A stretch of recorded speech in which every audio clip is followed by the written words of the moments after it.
뉴스 속 경제 이슈는 더 쉽고 깊게, 최신 고용 동향은 더 빠르게 전해드리는 고용브리핑 365 시간입니다. 이재동 기자와 함께합니다. 안녕하세요. 안녕하세요. 오늘 어떤 이슈 가져오셨나요? 네, 오늘 기름값 한번 얘기해 보겠습니다. 정부가 지난 5월부터 유류세 인하 폭을 기존 20%에서 법정 최대 한도인 30%까지 낮췄습니다. 소비자들은 당연히 휘발유와 경유값이 떨어질 것으로 기대를 했는데 오히려 더 치솟고 있습니다. 왜 이런 현상이 나타날까요? 그리고 오르는 게 기름값뿐은 아니죠. 줄줄이 오르는 물가 상황까지 이슈픽에서 짚어보겠습니다. 네, 요즘 정말 기름값이 올라도 너무 올랐어요. 기름 넣기가 겁난다. 이런 분들 진짜 많거든요. 맞습니다. 예. 지난주 기준으로요. 서울 같은 경우에는 휘발유 값은 1리터에 2,400원, 그리고 가장 비싼 주유소 같은 경우에는 2,968원을 기록했습니다. 거의 3,000원이네요. 네, 그러니까요. 서울 시내 평균 휘발유 값이 리터당 2,100원대를 넘어섰는데요. 전국적으로도 마찬가지입니다. 전국 평균 휘발유 값은 리터당 2,065원으로 10년 2개월 만에 사상 최고가를 기록했습니다. 지난달 초만 해도 유류세가 인하되면서 그 인하율을 좀 체감하는 경우들이 많았는데 이게 지금은 상황이 정반대가 됐어요. 네, 맞습니다. 사실 정부도요, 현재 휘발유나 경유 등에 대해서 유류세 30% 인하 조치를 지금 계속 시행을 하고 있거든요. 네. 그런데 역대 유류세 인하 조치 이게 사상 최대 폭이라고 합니다. 그런데도 왜 이렇게 기름값이 계속 오르느냐?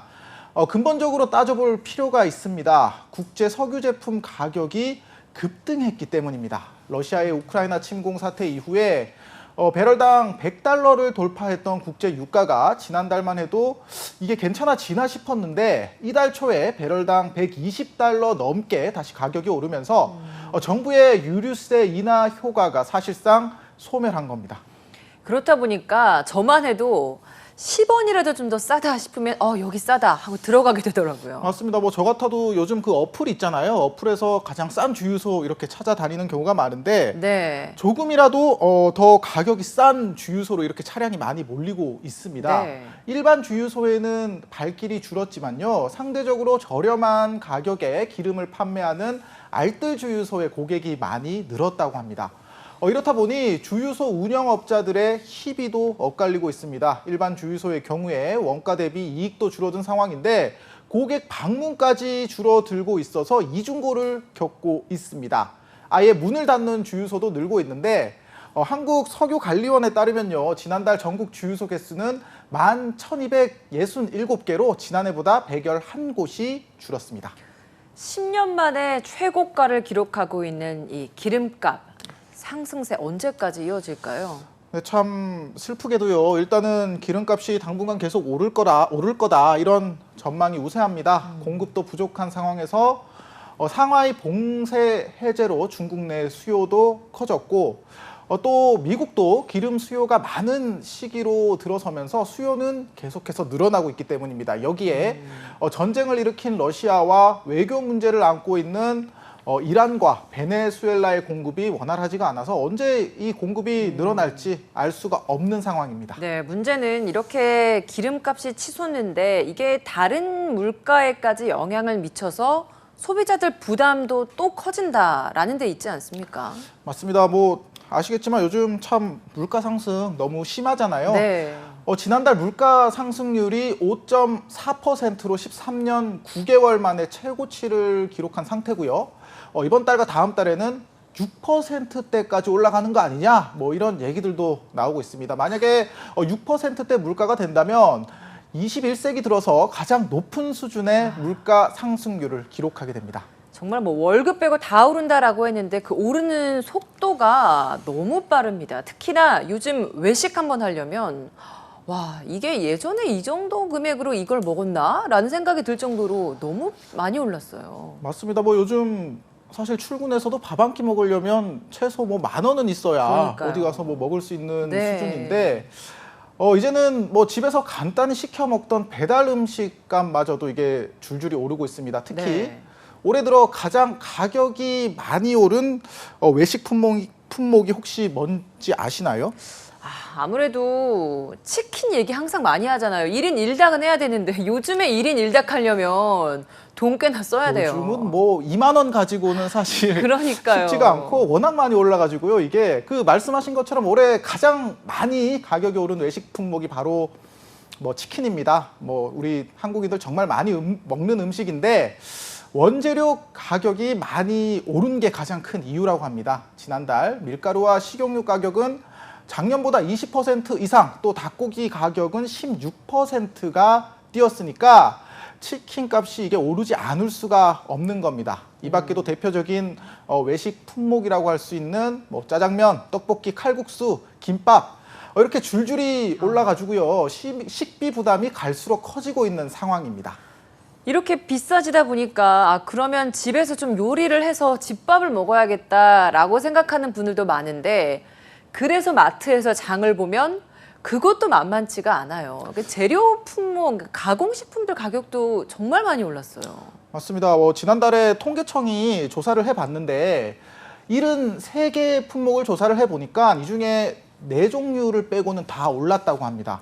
그러니까 가격이 내렸거나 그대로 온 건 뭐 편의점 도시락, 홍삼, 고추장, 오징어 채 이렇게 4개 뿐이었습니다. 가장 많이 오른 건 국수였는데요. 1년 전보다 33%가 뛰었고 소금, 밀가루, 식용유, 식초 모두 줄줄이 올랐습니다. 전체 가공식품 지수는 1년 전보다 7.6%가 올랐는데요. 10년 만에 가장 가파른 상승세입니다. 네, 이렇게 줄줄이 오르더라도 장사가 더 잘 되고 그리고 내 월급도 오르면 그래도 좀 견딜만 하지 않을까 싶은데 문제는 상황이 전혀 그렇지 않다는 점에 있어요. 네, 맞습니다. 뭐 이렇게 높은 물가도 부담인데 이게 더 큰 문제가요. 경기가 둔화할 수 있다는 겁니다. 경제협력개발기구 OECD는요. 올해 우리나라의 경제 성장률 전망치를 2.7%로 내려잡았고요. 해외도 고물가와 경기 둔화 가능성이 큰데 대외 의존도가 높은 우리나라 경제에 부담을 줄 수 있습니다. 게다가요, 국제 원자재 가격이 크게 올랐기 때문에 이게 수출액이 늘어나도 수입액이 더 많이 느는 상황입니다. 4월에는 경상수지가 2년 만에 적자로 돌아서기도 했습니다. 자칫 많이 팔아도 미치는 상황이 될 수 있는 겁니다. 이렇게 품목 가리지 않고 물가가 계속 오르는 것, 그래서 이 경기 침체를 걱정하는 게 우리나라만의 문제는 아니라고 하더라고요. 네, 그렇습니다. 뭐 우리나라뿐만이 아니라 지금 이 인플레이션 문제가 전 세계적인 문제입니다. 네. 미국 휘발유값 같은 경우에는 작년보다 50% 가까이 올랐다고 하고요. 50%요? 네, 그리고 기름값뿐만이 아니라 중고차 가격도 16% 뛰었고 식품 가격도 10.1%가 올라서 30년 만에 처음으로 두 자릿수 상승을 했습니다. 전기료도 12% 올랐습니다. 41년 만에 최대 폭의 상승이라고 하는데 미국 경제가 이미 경기 침체에 들어섰다 이런 분석이 나올 정도입니다. 그런데 저성장 그리고 고물가 이 현상이 동시에 나타난 건 진짜 경제에서 적신호잖아요. 그렇습니다. 그걸 바로 경제 용어로 스태그플레이션 이렇게 부르는데요. 네. 얼마 전에 세계은행이 지금 경제 상황이 오일 쇼크로 물가는 치솟고 금리는 두 자릿수를 기록하며 경기는 침체했던 1970년대와 비슷하다고 진단을 했습니다. 그러면서 다시 내놓은 이야기인데 하지만 일단 한국은행은 우리나라 스태그플레이션 가능성은 작다고 보고 있습니다. 저성장이라는 것의 이제 기준이 네. 일단은 마이너스를 2번 연속으로 기록을 해야 되는데 우리는 일단 1분기에는 0.6% 플러스 성장을 했거든요. 그래서 아직 한국은행도 우리는 스태그플레이션 우려할 단계는 아니다 이렇게 얘기를 하고 있습니다. 네. 최고점을 모르고 매일매일 오르고 있는 기름값과 물가, 월급 빼고는 다 오른다는 말이 요즘처럼 실감날 때도 없는데요. 현실성 있는 대책 마련 시급한 상황입니다. 오늘 이재용 기자와 함께했습니다. 고맙습니다. 고맙습니다.